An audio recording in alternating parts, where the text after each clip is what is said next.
प्रिय विद्यार्थियों, आज की कक्षा में आपका पुनः स्वागत है। पिछली कक्षा में हमने रहीम के दोहों का अध्ययन किया था। रहीम एक ऐसे कवि थे जिन्होंने नीति की, ज्ञान की बहुत सी बातें बताई हैं और रहीम एक अच्छे कवि तो थे ही, एक अच्छे इंसान भी थे। उनकी दानशीलता की चर्चा हर तरफ होती थी। उनके दरबार में जो व्यक्ति उनके पास सहायता के लिए आता था तो वे उसकी हर संभव सहायता किया करते थे। उस समय के एक कवि थे जिनका नाम है गंग। गंग के पास उनकी दानशीलता की जब चर्चा पहुंची तो वे बहुत प्रभावित हुए और उन्होंने एक दोहा लिखकर रहीम से प्रश्न पूछा। दोहा था कि कहां से सीखी नवाबजू ऐसी दैनी देन, ज्यों ज्यों कर ऊंचो कियो त्यों त्यों नीचे नैन। वे पूछ रहे थे कि हे रहीम जी, आपने ऐसी दानशीलता कहां से सीखी है? आप दान करने के लिए जितना हाथ ऊपर ऊंचा करते हैं, आपकी नजरें उतनी झुक जाती हैं। यह विनम्रता, यह दानशीलता आपने कहां से सीखी है? दोहे के माध्यम से गंग ने पूछा। रहीम तो कवि थे ही, उन्होंने इस प्रश्न का उत्तर एक दोहे के रूप में ही दिया और उन्होंने कहा कि देनदार को और है, देत रहत दिन रैन, लोग भरम हम पे करे, तेते नीचे नैन। कहा कि देनदार कोई और है, वह परमात्मा है जिसने मेरे जीवन में धन संपत्ति की बारिश की है। उसी का कुछ भाग मैं दिन दुखियों को देता हूं, उनकी सहायता करता हूं और वे इसका श्रेय मुझे देते हैं। और यही कारण है कि मेरी नजरें झुक जाती हैं। मैं जब देखता हूं कि लोग यह समझते हैं कि मैं दे रहा हूं तो मारे शर्म के मेरी नजरें झुक जाती हैं। और इस तरह से रहीम ने गंग के प्रश्न का उत्तर दिया। इसे पता चलता है कि रहीम कितने बड़े कवि थे, कितने बड़े इंसान थे। उनके हृदय में दिन दुखियों के प्रति बहुत सहानुभूति का भाव था और वे हर संभव लोगों की सहायता किया करते थे। आइए रहीम के शेष दोहों का अध्ययन आज करते हैं। रहीमन देखी बड़ेन को, लघु न दीजिए डारी, जहां काम आवे सुई, कहा करे तरवारी। रहीम ने इस दोहे के माध्यम से यह कहा है कि समाज में सभी वर्ग के लोगों का महत्व है। वे कहते हैं कि अगर आपके जीवन में बड़े लोग हैं, बड़े लोगों से आपके अच्छे संबंध हैं, तो इसका मतलब यह नहीं कि आप समाज के नीचे तबके के लोगों के साथ संबंध न रखें, बल्कि हमें समाज के सभी वर्ग के लोगों के साथ अच्छे संबंध बनाकर रखना चाहिए। रहीमन देखी बड़ेन को, लघु न दीजिए डारी। बड़ों को देखकर हमें छोटों की उपेक्षा नहीं करनी चाहिए। इसी बात को उन्होंने एक उदाहरण के माध्यम से स्पष्ट किया है और उन्होंने कहा कि जहां काम आवे सुई, कहा करे तरवारी। जब हमारे कपड़े फट जाते हैं या हमें कपड़े सिलने होते हैं तो हमें सुई की जरूरत पड़ती है, तलवार की जरूरत नहीं पड़ती। तलवार धरी की धरी रह जाती है। तो समाज में हर वर्ग के लोगों की अपनी उपयोगिता है, तो हमें सभी लोगों के साथ अच्छे संबंध बनाकर रखना चाहिए। कभी भी समाज के नीचे तबके के लोगों की उपेक्षा नहीं करनी चाहिए, क्योंकि वे हमारे लिए बहुत सारे कार्य करते हैं और वे हमारी सहायता करते हैं। अगला दोहा है, रहीमन निज संपत्ति बिनु, को न विपत्ति सहाय, बिनु पानी ज्यों जलज को, नहीं रवि सके बचाए। रहीम ने इस दोहे के माध्यम से यह कहा है कि विपत्ति के समय में हमारे पास धन का होना आवश्यक है। जब हमारे पास धन होता है तब ही हमारे शुभचिंतक वे हमारी सहायता कर पाते हैं और हमारी मदद करते हैं, वे आगे आते हैं, मन से तन से हमारी सहायता वे करते हैं। तो इसीलिए विपत्ति के समय के लिए हमें कुछ धन बचाकर रखना चाहिए, उसका संचय करना चाहिए, ताकि आवश्यकता पड़ने पर हम उस धन का प्रयोग कर सकें। रहीम ने इसी बात को एक उदाहरण के माध्यम से समझाया है, बताया है और कहा है कि कमल फूल के खिलने में सूर्य की भूमिका महत्वपूर्ण होती है। सूर्य की किरणों का कमल के फूल पर सकारात्मक प्रभाव पड़ता है और कमल के फूल खिल जाते हैं, लेकिन इसके लिए आवश्यक है कि कमल का फूल जल में डूबा हुआ हो। यदि जलविहीन कमल हो तो सूर्य की किरणें उस पर सकारात्मक प्रभाव डालने के बजाय नकारात्मक प्रभाव डालती हैं और सूर्य की किरणों के कारण कमल का फूल मुरझा जाता है, उसका पौधा मुरझा जाता है। तो कमल के फूल के लिए यह आवश्यक है कि उसका पौधा पानी में डूबा हुआ हो। अर्थात विपत्ति के समय हमारे पास धन का होना आवश्यक है।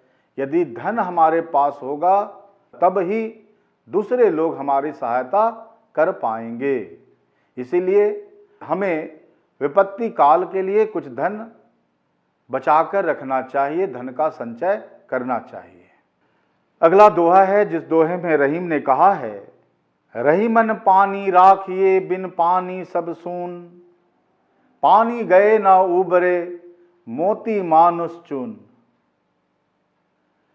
रहीम ने यह कहा कि पानी बहुत ही मूल्यवान है, हमें पानी बचाकर रखना चाहिए। बिन पानी सब कुछ सूना है, पानी के अभाव में सब कुछ व्यर्थ है, सब कुछ सूना है, हमें पानी बचाकर रखना चाहिए। कवि के द्वारा इस दोहे में श्लेष अलंकार का बहुत सुंदर प्रयोग किया गया है। पानी एक अनेकार्थी शब्द है। इस दोहे के संदर्भ में पानी के 3 अर्थ हैं। मोती के संदर्भ में देखा जाए तो पानी का अर्थ चमक से है। मनुष्य के संदर्भ में देखा जाए तो पानी का अर्थ आत्मसम्मान से है, प्रतिष्ठा से है। और चून, आटा के संदर्भ में अगर देखा जाए तो पानी का संबंध जल से है। यदि मोती में चमक ना हो तो उसका कोई महत्व नहीं है। यदि मोती में चमक ना हो तो उसका कुछ महत्व नहीं होता। यदि मनुष्य के जीवन में आत्मसम्मान नहीं है, प्रतिष्ठा नहीं है, तो उस व्यक्ति का जीवन भी व्यर्थ माना जाता है। और चून, आटा के संदर्भ में कहा जाए तो जब तक आटे में हम पानी न मिलाएं तब तक हम उससे रोटी नहीं बना सकते, अपना भोजन तैयार नहीं कर सकते। तो इसलिए रहीम कहते हैं कि रहीमन पानी राखिए बिन पानी सब सून, पानी गए न उबरे मोती मानुष चुन। रहीम कहते हैं कि हमें पानी बचा कर रखना चाहिए। बिना पानी सब कुछ सूना सूना सा है। पानी के बिना न तो मोती का, न तो मनुष्य का और न ही चूने का अर्थात आटे का उद्धार हो सकता है। तो प्यारे बच्चों, आज हमने रहीम के दोहों का अध्ययन किया। आइए इस पाठ से संबंधित कुछ शब्दों के अर्थ जानें।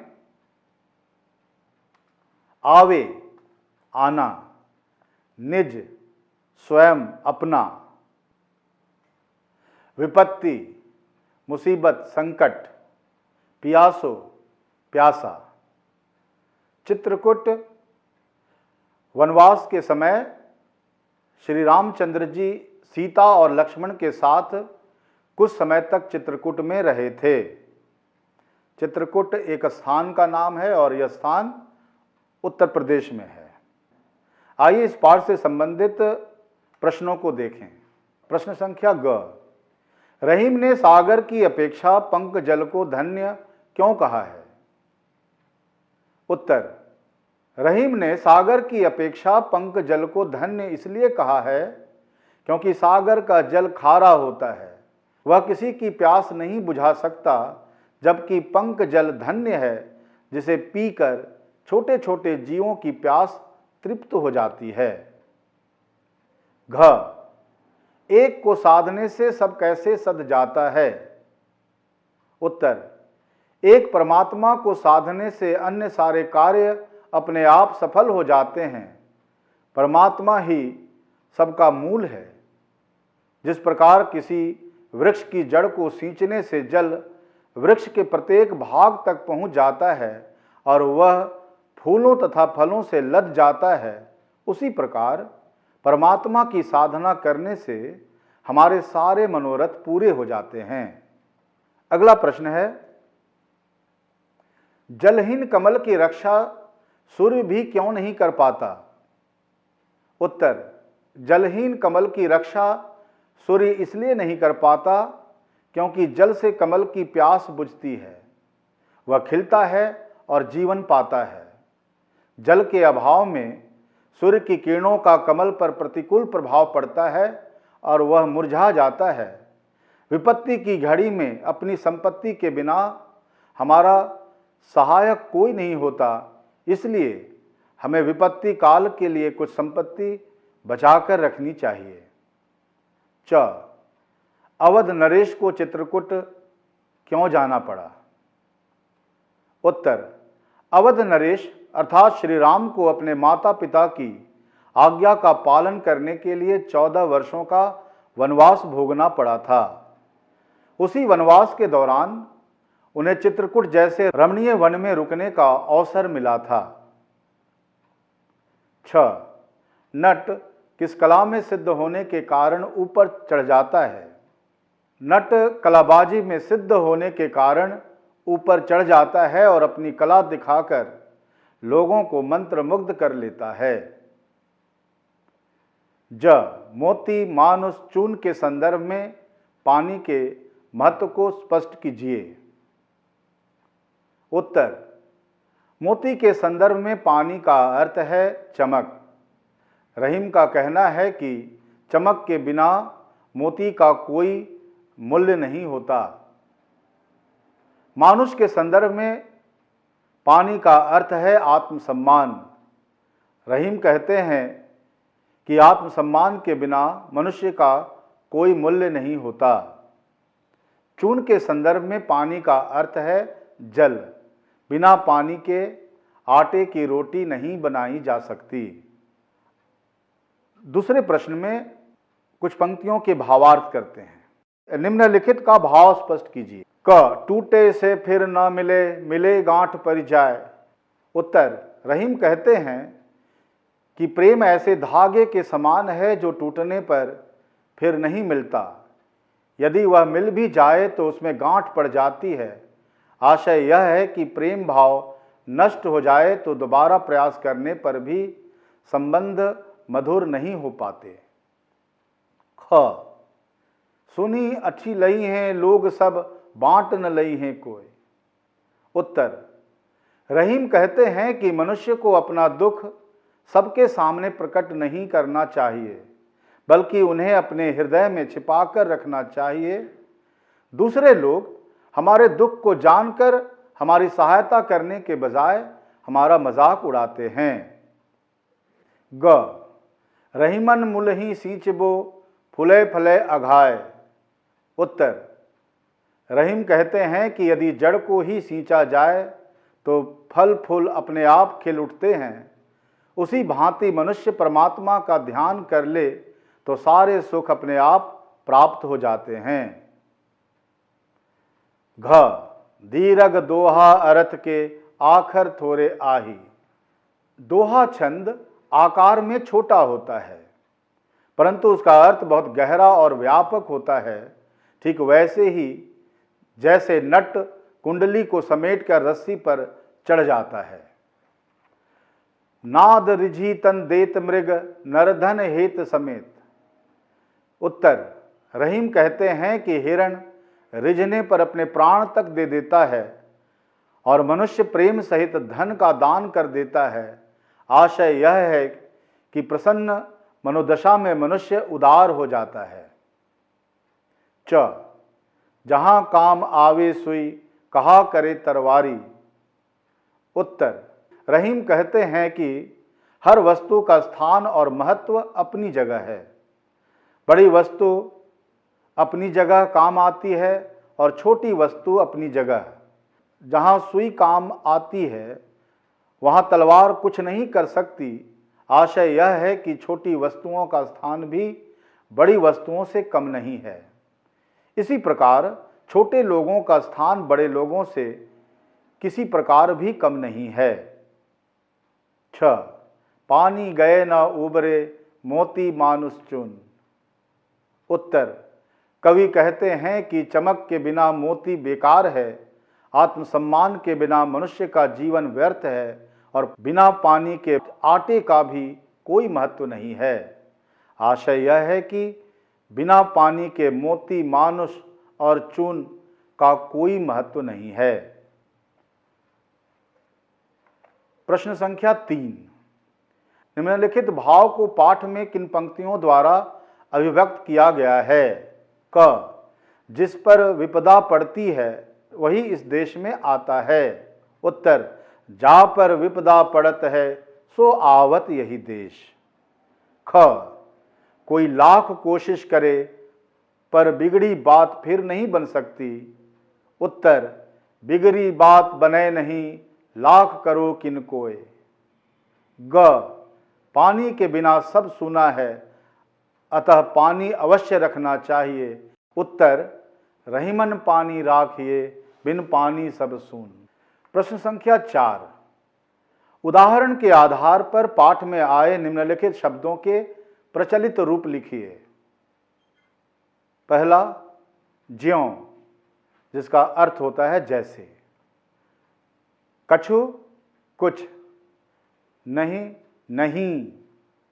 कोय, कोई। धनी, धनी। आखर, अक्षर।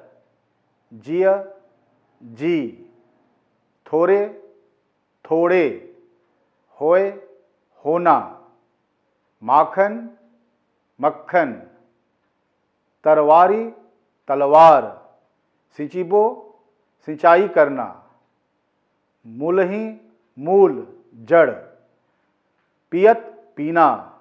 प्यासो, प्यासा। बिगड़ी, बिगड़ी। आवे, आए। सहाय, सहायक। उबरे, उबरना। बिनु, बिना। बिथा, व्यथा। अठिलइहें, इठलाएंगे। परी जाए, पड़ जाए। तो इस तरह से हमने पाठ में आए शब्दों के प्रचलित रूपों के बारे में जानकारी प्राप्त की। प्रिय विद्यार्थियों, आशा करता हूं कि रहीम के दोहे आप लोगों की समझ में अच्छी तरह से आ गए होंगे। अगली कक्षा में एक नए पाठ की पुनः हम चर्चा करेंगे। धन्यवाद।